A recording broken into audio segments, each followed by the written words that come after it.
Hey guys, welcome to our June compilation video. This is the video for the new guys that we take all of the releases we expect to see in the month of June and we tell them about you in one easy to find location. Of course, if you've been watching our series, been catching up, you know that we talk about kit announcements when we find out about them for the most part, and then we put them all into one video every month to let you know what you should be expecting, because let's face it, it's enough for me to keep track of, let alone you guys.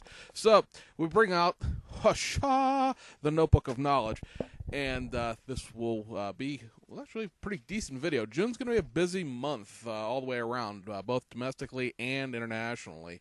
So we always start on the domestic side of things because I know some of the guys just don't care about the Japanese manufacturers, so we let them tap out of the video early. We actually have pretty much everybody this month releasing something for a change. The one, I guess, exception to that rule would be perhaps Lindbergh, but the other parts of round two, as well as Revell and Mobius. That's right, Mobius. So, starting off over at Revell, there's 3 kit releases for June. I know at least one of these is something that's been, anticipated for quite a while, and I know a lot of people will be happy to see this, but we'll leave that one for last. So you got the Tom Daniel Jinx Express is coming out in June. This is the little Brinks truck show rod thing that they did back in, I guess, probably the 70s or maybe 80s. It's the first boxing I could find of it is that white monogram boxing, where it sort of kind of could have been late 70s, early 80s, because that was the time period they used. I'm not exactly sure. I was never into any of the show rods in the first place. Shame on me. It's just, again, it's a generational thing. It was one of those. By the time they got the show rods out, when I started building models, they were, getting really, really hinky. They weren't the 60s and 70s show rods, where at least you could sort of see some semblance of, I don't know, design or whatever you want to call it, that, at least makes them vaguely interesting. The Jinx Express does work, incidentally, as a bank. It has a coin slot on top and apparently a working combination set of doors on the back. Now, if you glue those shut and don't ever get your quarters back, I can't tell you, can't tell you what to do there.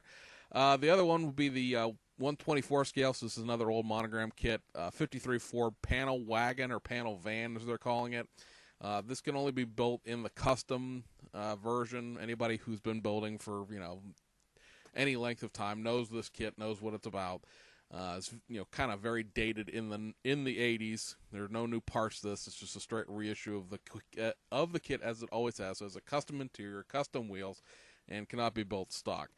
And then last but not least, the thing that I know everybody's been waiting on, this month in June, we get the 57 Ford Del Rio wagon. The Del Rio Ranch wagon. So this is going to be, of course, the kit that was announced, I guess, the last quarter of last year was going to be supposed to be a first quarter 2014 release. This is based on the 57 Ford custom tooling. It is probably not the last of the 57 Ford tooling. I can't tell you, what I know, what I've heard, but let's just say they're not done with it yet. This is sort of a 2-in-1 kit. You do get all of the police parts that were done for the Model King issue of the 57 Ford Custom. People may recall there was a police car specific version that came out sort of between the original 57 Ford and the Fireball Roberts NASCAR kit. So this will have all of those parts because, they're tooled up and paid for. It is not a Model King release, but it is going to be in a monogram box. It's sort of odd. I don't understand why. It is what it is, but don't be looking for it in a Revell box. Be looking for it in a monogram box.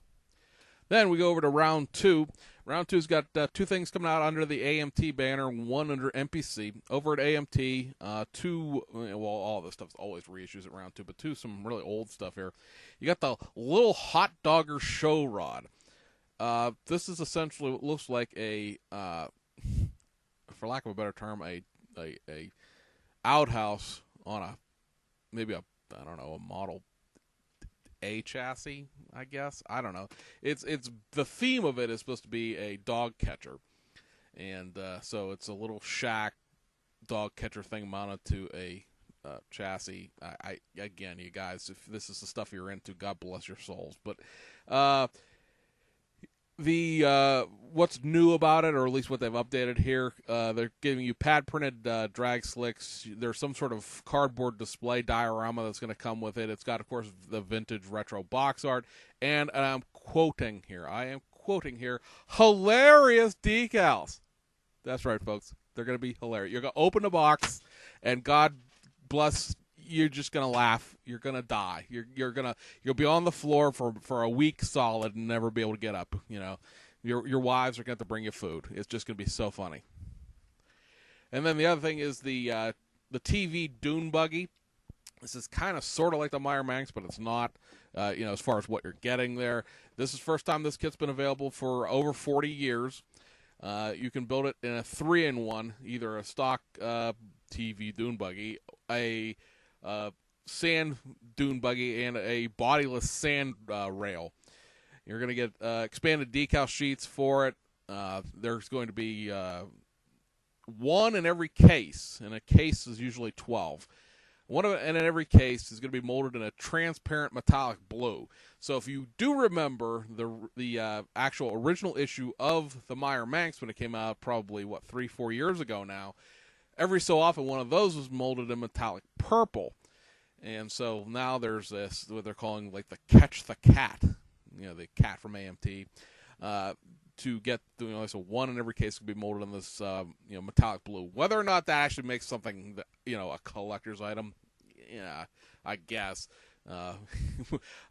When we had our show back in March, our actual model club had our model show. A good friend of mine bought a Meyer Manx off another good friend of mine who was vending there and got one of the metallic purple ones. And it said metallic purple, like, on the box, on the bottom of the box, because, you guys know Round 2 puts all the parts layout on the bottom of the box, and it tells you what color the kit's molded in. So it really wasn't that hard to find one.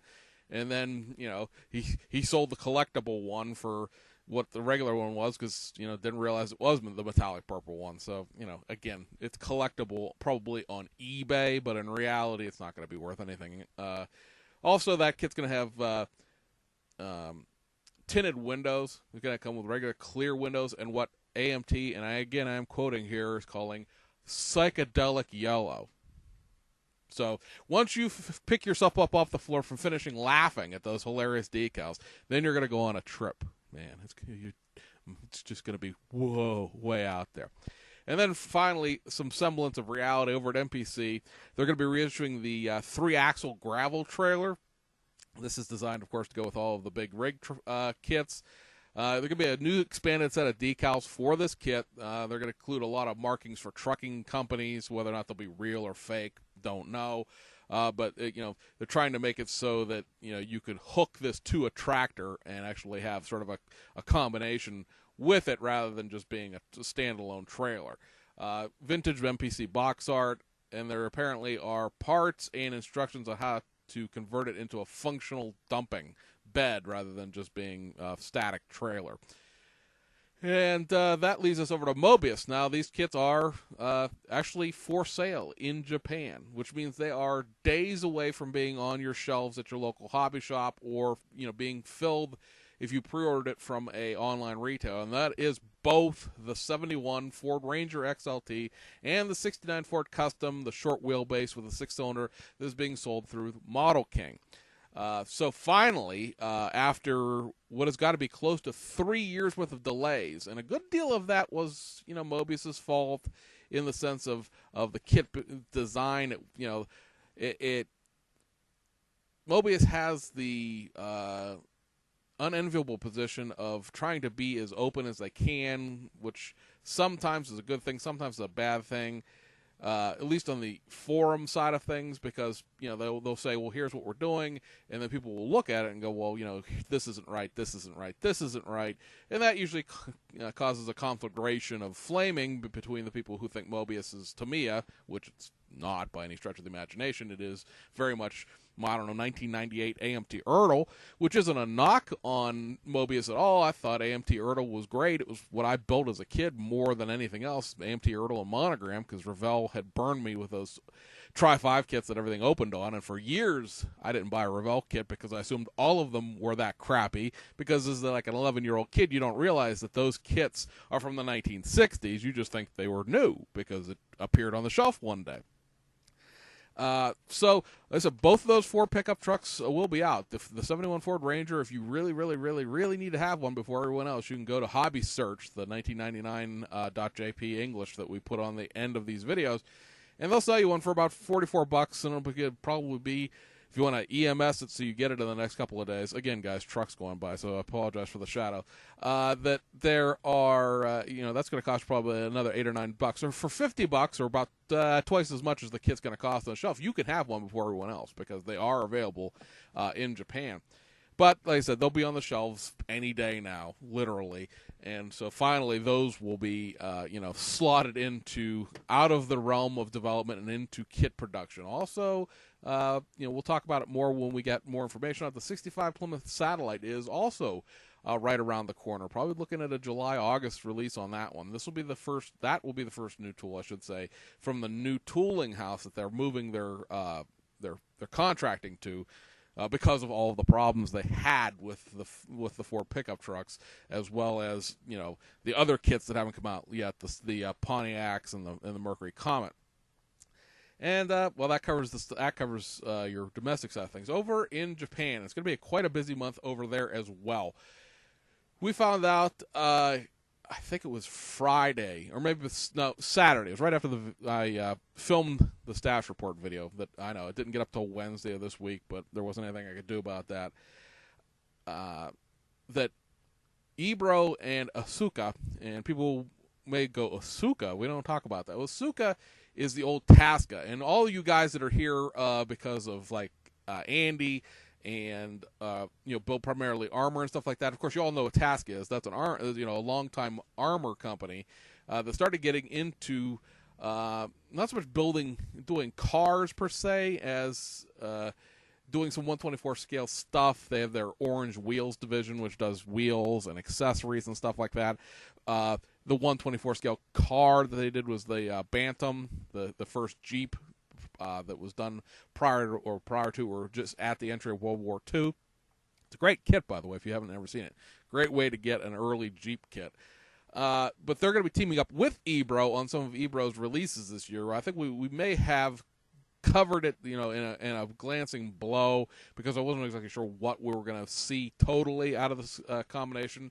But for June, and this, like I said, was announced June 1st, for June, Ebro and Asuka are going to be teaming up and doing a version of the Renault 4 Fourgonay, which is, of course, is the panel wagon version of the Renault 4L, as a French bakery vehicle. We'll talk about this really in depth on the stash report this Friday or whenever it gets up. But to sort of tip you off to what's going to be going on here, the differences is you're going to get a whole bunch of bakery stuff, tables and little loaves of bread, and it's sort of setting it up to look like a mobile catering shop if you would put all this stuff out in front of the truck, or you can load it, of course, all into the back. So that's what's going to be new about it, in the sense that what's different from the actual Ebro kit itself. They also announced that they're going to be doing a Royal Marine version of the Citroen 2CV pickup truck, and again, we'll talk more about that on Friday. That's supposed to be a after July release, meaning that it'll come out after Ebro actually releases the civilian version of the 2CV pickup truck, which is supposed to be sometime in August. Hasegawa going to be doing that Nissan Sunny GB120 early edition long bed pickup truck. This, of course, we just talked about on the Shizuka show video from a couple weeks ago. Go back and look at it. I'm not going to go into great detail on all this stuff because we've covered it in other videos.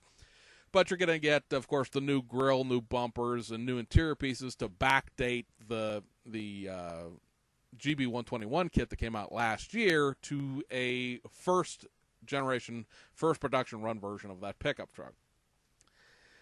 Over at Tamiya, you're going to get, of course, the Toyota AA. That's the brand new tooling kit of the 1936 Toyota with a Y, AA. that is replicating the first production vehicle that Toyota ever put into production. Of course, Toyota would become Toyota as time goes on. They're also going to be reissuing the Toyota Land Cruiser 80VA. That kit is kind of somewhat hard to find. I bought one off a friend of mine, so honestly, I don't know what the eBay pricing of that would be. I mean, I got a good deal from my friend, who just because when you buy stuff off other people, they tend not to try to rip you off, like eBay can or does a lot of the time. And then also, I'm not sure we actually talked about this when it was announced, but they're going to be rerunning again. So you guys have really been purchasing the living bejesus out of it. The Jaguar Mark I Saloon. That, of course, one of those, not best car vintage. That's Aoshima's thing. But the vintage car series that they've done that has the Honda S800 and the Fiat 500 and stuff like that. Mid-'80s, early 90s tooling. It's a great little kit. I know a lot of you picked it up the last time that it was reissued, so they're going to run it again in June. Over at Fujimi, you're going to have the Fiat 500, the Nissan Skyline, R34 GTR, and that Easy Build series that everything is supposed to be either pre-painted or at least molded in color. We still really don't have all the information on what's going on with those. Then you're going to get the Nissan Silvia S15 Spec R and Spec R Aero. That is the combination kit. Those kits were sold separately as two different things at one point. Both those kits getting put into one box. The difference is the aerodynamic bumper and ground effects on the that are being added. I don't even think the wheels are different. That comes with window masks. And then also the 71 Nissan Skyline GTR CPG10. Probably, we talked about this when it was announced. Probably better known, the Tamiya 2000 GTR. The Fujimi one is a curbside, so it's not a full detail kit like Tamiya's is, but it's not a bad curbside in the sense that the engine is not molded into the chassis. It's just sort of the transmission is molded in the chassis, and the engine sort of just free floats out into an open molded front fender area. So you're not trying to make the engine stand out from the big chunk of plastic it's molded into. But again, not a full detail kit. That's going to have two sets of wheels. I've seen the box art for this. One of the sets is going to be a set of Watanabes. What the other set is, guess we'll find out on the 10th, because that's when that's supposed to be released. And then the two semi-new tooled kits, or at least the kits will have some new tooling involved, and that is the McLaren F1 GTR Street. I believe this is it's either one of two things. It's either the McLaren F1 LM, which is a 5-car run of very close to race trim F1s that were done in celebration of their win at Le Mans in 1995, or it is a one-off replica of a car that was actually a race car that was taken back to the factory and turned into a street car. It's hard to tell because the box art car and the car they're using for all of the pictures is just a McLaren orange car, and both the LMs and the street car, the one-off race car conversion, are both orange. So we'll have to see what the decals say, probably. And then the other thing is the update to 2013 specs of the Lexus LS 600 hybrid limo. B-Max is supposed to be releasing, and I expect that we probably will see these sometime in June. The 1/20th scale McLaren MP42, done in the 1984 British Grand Prix trim, as well as the Chevy Cruze World Touring Championship car, finally, after that licensing fiasco they had with GM. And then lastly, we go over to Aoshima, because as usual they have more things than anybody else because they're doing a bunch of spot runs. The Silk Blaze 2010 Hi-Ace version 3 VIP van. The Liberty Works Skyline C10 two-door. As again, it's just a reissue of an earlier two-door Skyline kit. I think it's the second of the 7 that were done. Rerun of the Enki Rocket Bunny. That's the red box art car. The Initial D Project D Toyota 86 Truno. That's the middle of the two. You have your base Truno Initial D, the Project D, which comes with some optional engine parts and other bits, and then there's the Volume 37 version, which has the roll cage and the racing stuff. This is the middle of those two. The Toyota Harrier 350G Premium Edition. This is, of course, the Lexus GX, I believe, but it is only a JDM Toyota right-hand drive version. It's also a snap-type kit. Another run of the Mitsubishi Lancer Evo X Rally Art.